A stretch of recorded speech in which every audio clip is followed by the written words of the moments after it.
Hello, dear viewers. Today we will delve into the amazing and mysterious world of ancient Greek mythology. I am pleased to welcome you to our channel, where we share the most fascinating myths and legends. Today's episode is dedicated to one of the most famous mythological characters, Sisyphus. His story is filled with intrigue, cunning, and cruel punishments that led to eternal suffering. Make yourselves comfortable, and let's begin our tale. Sisyphus, the son of Iolaus, the king of Thessaly, and Enarete was the founder and first king of the city of Ephyra, now Corinth. He married Merope, one of the Pleiades, and they had a son named Glaucus. Sisyphus was known for his cunning and deceitful nature, gaining fame for his tricks and schemes, which ultimately led to his tragic fate. One of the early legends about Sisyphus is connected with Autolycus, the notorious thief and son of Hermes. Autolycus had the ability to alter the appearance of stolen goods so that they could not be recognized. Sisyphus noticed that his herds were diminishing and suspected Autolycus. He decided to mark his cows and sheep with special signs to catch the thief. When Autolycus stole the animals again, Sisyphus easily identified his herds and exposed Autolycus, demonstrating his cunning and resourcefulness. However, the most famous story about Sisyphus is related to his deception of death. Zeus, enraged by Sisyphus's trickery, ordered Thanatos, the god of death, to take him to the underworld. But Sisyphus outwitted Thanatos by chaining him up and hiding him. While Thanatos was imprisoned, no one on earth could die. Wars were fought, but no one perished, and the elderly and the sick suffered, unable to escape their torment.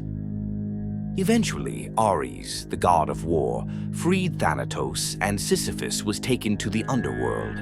However, even here, Sisyphus found a way to deceive the gods. He asked his wife not to perform the traditional funeral rites or make offerings to the gods.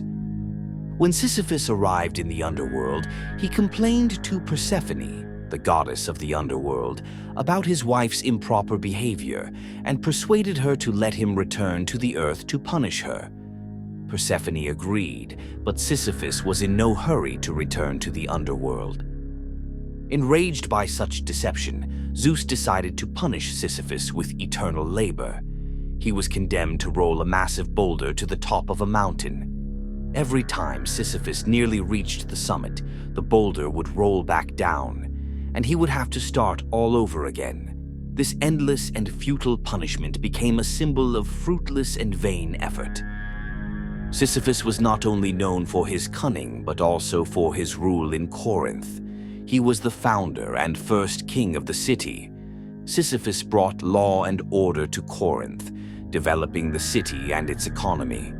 It is believed that he established the Isthmian Games, one of the major athletic competitions of ancient Greece, held in honor of Poseidon. These games were a significant event and attracted participants and spectators from all over Greece. Another story about Sisyphus involves the river god Asopus. Asopus was searching for his daughter Aegina, who had been abducted by Zeus. Sisyphus knew where Aegina was and offered Asopus a deal. He would reveal her location if Asopus provided Corinth with an eternal water source. Asopus agreed, and Sisyphus revealed the secret. As a result, Asopus found Aegina, and Sisyphus obtained a spring that supplied Corinth with water. Sisyphus was also involved in an intrigue concerning the throne of Salamis. He was believed to be the cousin and rival of Telamon, the king of Salamis. Sisyphus laid claim to the throne of Salamis and attempted to seize it through cunning and deceit, but he failed to take power. In this story, Sisyphus once again demonstrated his crafty and treacherous nature, trying to exploit every opportunity to achieve his goals. Another interesting aspect of the myth of Sisyphus concerns Zeus's curse. After Sisyphus repeatedly deceived the gods, Zeus placed a curse on him, turning his life into an eternal struggle. This curse not only entailed perpetual punishment in the underworld, but also symbolized the enduring nature of human suffering and trials. The legacy of Sisyphus continued after his death.